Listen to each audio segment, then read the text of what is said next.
வணக்கம். நான் உங்கள் லக்ஷ்மி. இன்னைக்குரிய வீடியோக்கு போறதுக்கு முன்னாடி நம்ம சேனலை லைக் பண்ணுங்க, ஷேர் பண்ணுங்க, மறக்காம சப்ஸ்கிரைப் பண்ணுங்க. வாங்க வீடியோக்குள்ள போகலாம்.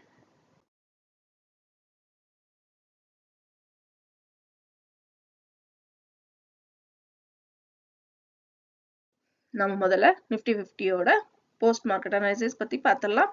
5 நிமிஷம் டைம் ஃப்ரேம் சார்ட்ல கால்குலேட் பண்ணி வச்சிருக்கிற இன்ட்ராடேக்கான ரெசிஸ்டன்ட் அண்ட் சப்போர்ட் லெவல்ஸ் எந்த அளவுக்கு ஹெல்ப் பண்ணியிருக்குன்னு பார்க்கலாம். மார்க்கெட்டோட ஓப்பனிங் 23,192. அதாவது நமக்கு மார்க்கெட்டை பைவட் பாயிண்ட்டுக்கு கீழே சப்போர்ட் லெவல் 1க்கும் கீழே ஓப்பன் ஆகி மார்க்கெட் பார்த்தோம் அப்படின்னா நமக்கு கேப் டவுன்ல ஓப்பன் ஆச்சு. ஓப்பன் ஆகி மார்க்கெட் மேல் நோக்கி நகர்ந்து சப்போர்ட் லெவல் ஜோனுக்குள்ளேயே ட்ரேட் ஆயிட்டு இருந்தது. அப்புறம் நமக்கு பைவட் பாயிண்ட் ஜோன்ல என்ட்ரி ஆச்சு. ஆனால் நமக்கு பைவட் பாயிண்ட்டை எக்ஸிட் பண்ணாம நேத்திக்குரிய ஹை லெவலையும் நமக்கு பார்த்தீங்க அப்படின்னா இங்கே பிரேக் அவுட் பண்ணாம மார்க்கெட் திரும்பவும் பைவட் பாயிண்ட்டுக்கும் சப்போர்ட் லெவல் 1க்கும் நடுவில் 23,332ல க்ளோஸ் ஆயிருக்கிறத பார்க்க முடியுது. மேலும் நம்ம லோ லெவலும் பார்த்தீங்க அப்படின்னா நமக்கு நேத்திக்குரிய லோ லெவலையும் இங்க பிரேக் அவுட் ஆகல, ஹை லெவலும் பிரேக் அவுட் ஆகல. நேத்திக்கு நமக்கு ட்ரேட் ஆன லெவலுக்குள்ளேயே தான் மார்க்கெட் இன்னைக்கு சைட்வேஸ்ல ட்ரேட் ஆயிருக்கு. அடுத்து நம்ம பார்க்க போகிறது 1 hour டைம் ஃப்ரேம் சார்ட்ல 3 க்ளோனிங் சேனல் ப்ரீ மார்க்கெட் ரிப்போர்ட்ல பார்த்துருந்தீங்க. இரண்டாவது சேனலை பேஸா வச்சு நம்ம 2 சேனலை வரைஞ்சிருந்தோம். இப்போ நமக்கு இங்க பார்க்கும் பொழுது மார்க்கெட்டோட ஓப்பனிங் இந்த லைன்ல டச் ஆயிருக்கு. ஆனா நமக்கு மார்க்கெட் இரண்டாவது சேனல்ல நடுவுலையே பார்த்தோம் அப்படின்னா நமக்கு ட்ரேட் ஆயிருக்கிறத பார்க்க முடியுது. அதுவும் நம்மளுடைய இங்க முதல் சப்போர்ட் லெவலான 23,250 அந்த ரேஞ்சில் தான் மார்க்கெட் பார்த்தோம்னா ஃபுல் அண்ட் ஃபுல்லா ட்ரேட் ஆயிட்டு இருந்ததையும் பார்க்கலாம். இன்னும் நமக்கு தொடர்ந்து நாளைக்கு ஏதாவது ஃபிளக்சுவேஷன் வருதா அப்படிங்கறத பார்க்கலாம். இல்ல தொடர்ந்து நமக்கு மார்க்கெட் நியூஸ் ரிலேட்டட் ஏதாவது மாற்றம் வருதா அப்படிங்கறதையும் பார்க்கலாம். ஹை லெவலை பார்க்கும் பொழுது 23,350 தான். நேத்திக்குரிய ஹை லெவலையே நமக்கு பிரேக் அவுட் பண்ணல. மார்க்கெட் லோ லெவலையும் நமக்கு இங்க பிரேக் அவுட் பண்ணல. அப்போ நம்ம இங்க லெவல்ல செக் பண்ணும் பொழுது 23,158 வரைக்கும் போயிருக்கு. அதாவது முதல் லெவல் மட்டும் ரீச் ஆயிருக்கு. இரண்டாவது லெவல்ல நமக்கு என்ட்ரி ஆகல. ஹை லெவல்ல பார்க்கும்போது 23,500க்கு நமக்கு ரீச் ஆகல. 4 மணி நேர டைம் ஃப்ரேம் சார்ட்ல மார்க்கெட் எப்படி மூவ் ஆயிருக்குன்னு பார்க்கலாம். மார்க்கெட் பார்த்தீங்கன்னா இப்போ நமக்கு இந்த ஒரு ரேஞ்சில் இறங்கும் போதுல மார்க்கெட் இப்போ நேர்கோடுக்கு வந்திருக்கு. மேலும் முதல் பாதியில பார்த்தோம் அப்படின்னா நமக்கு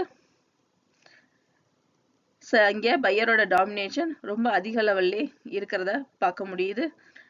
இரண்டாவது லெவல்ல பார்க்கும் பொழுது நமக்கு பையரோட டாமினேஷன் செல்லரோட டாமினேஷன் ரெண்டுமே ஈக்குவலா தான் இருக்கு. செல்லரோட டாமினேஷன் நமக்கு முடியும் தருவாயில கொஞ்சம் அதிகமா இருந்துச்சு. அடுத்து பேங்க் நிஃப்டியோட இன்ட்ராடே ட்ரேடிங்கான போஸ்ட் மார்க்கெட் அனாலிசிஸ் பார்த்தலாம். மார்க்கெட்டோட ஓப்பனிங் 50,966. அதாவது நமக்கு பைவட் பாயிண்ட்டுக்கும் சப்போர்ட் லெவல் 1க்கும் கீழே ஓப்பன் ஆகி கேப் டவுன்ல நமக்கு ஓப்பன் ஆச்சு. ஓப்பன் ஆகி மார்க்கெட் திரும்ப பார்த்தோம்னா நமக்கு நேத்திக்குரிய ஹை லெவலை இங்க பிரேக் அவுட் பண்ணியிருக்கு. பிரேக் அவுட் பண்ணி இங்க ரெசிஸ்டன்ட் லெவல் 1ஐயும் நமக்கு தாண்டி ரெசிஸ்டன்ட் லெவல் 2 ஜோனுக்குள்ள என்ட்ரி ஆகல. என்ட்ரி ஆகாமலே மார்க்கெட் பார்த்தோம்னா நமக்கு இங்க சைட்வேஸ் மூவ்மெண்ட் கொடுத்து 51,348ல மார்க்கெட் க்ளோஸ் ஆயிருக்கு. மேலும் இங்க நமக்கு லோ லெவல் மார்க்கெட்டோட ஆரம்பத்திலேயே நமக்கு இங்க ரீச் ஆயிடுச்சு. நேத்திக்கும் பார்த்தோம் அப்படின்னா மார்க்கெட்டோட ஓப்பனிங்லேயே நமக்கு லோ லெவலை இங்க ரீச் பண்ணி இருந்துச்சு. தொடர்ந்து நமக்கு இதே மாதிரி கண்டினியூஸா 2 நாளும் லோ லெவல் நமக்கு முதலையும் அடுத்த ஹை லெவல் ட்ரேடிங்கோட இறுதி பகுதியிலையும் நமக்கு ரீச் ஆகிறத பார்க்குறோம். இதே பேட்டர்ன் நாளைக்கும் தொடருதா அப்படிங்கிறதையும் நம்ம செக் பண்ணிக்கிட்டே வரலாம்.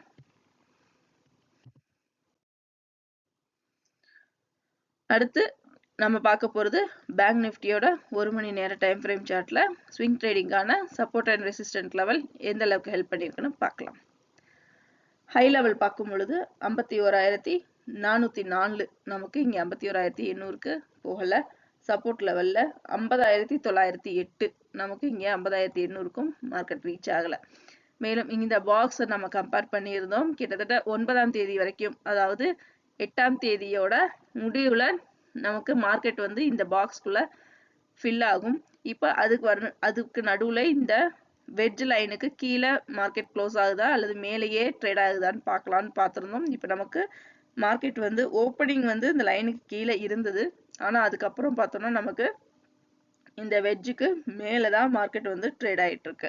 இதை தொடர்ந்து நம்ம இந்த லைனுக்கு மேலேயே நமக்கு அடுத்து ட்ரேட் ஆச்சு அப்படின்னா மேல் நோக்கி போகிறதுக்கு அதிக வாய்ப்பு இருக்குது அப்படிங்கிறத நம்ம பார்த்துருந்தோம். மேலும் இந்த க்ளோனிங் பாக்ஸு நமக்கு என்னைக்கு வரைக்கும் வரும் அப்படிங்கிறதையும் நம்ம பார்த்தோம். 8ஆம் தேதி வரைக்கும் நமக்கு இந்த பாக்ஸ்குள்ளேயே வந்து, அதாவது 52,000 வரைக்கும் மார்க்கெட் வந்து 50,300லேருந்து 52,000 வரைக்கும் நமக்கு ட்ரேட் ஆகிறதுக்கு அதிக வாய்ப்புகள் உண்டு.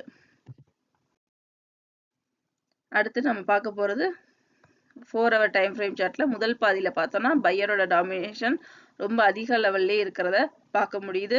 இரண்டாவது பாதியில் நமக்கு இங்கே பையரோட டாமினேஷன் தான் இரண்டாவது பாதியிலும் அதிக லெவலில் இங்கே பார்க்க முடியுது. மேலும் இங்கே நேத்திக்குரிய லோ லெவலை பார்க்கும் பொழுது நமக்கு ஸ்லைட்டாக ஒரு டிஃபரன்ஸ் தெரியுது. ஹை லெவலை நல்லாவே பிரேக் பண்ணியிருக்கிறத நம்மளால இங்கே பார்க்க முடியுது. இந்த வீடியோ உங்களுக்கு பிடிச்சிருந்துச்சுன்னா லைக் பண்ணுங்க, ஷேர் பண்ணுங்க, சப்ஸ்கிரைப் பண்ணுங்க, மறக்காம பெல் பட்டனை கிளிக் பண்ணுங்க. மீண்டும் அடுத்த வீடியோவில் சந்திப்போம். நன்றி, வணக்கம்.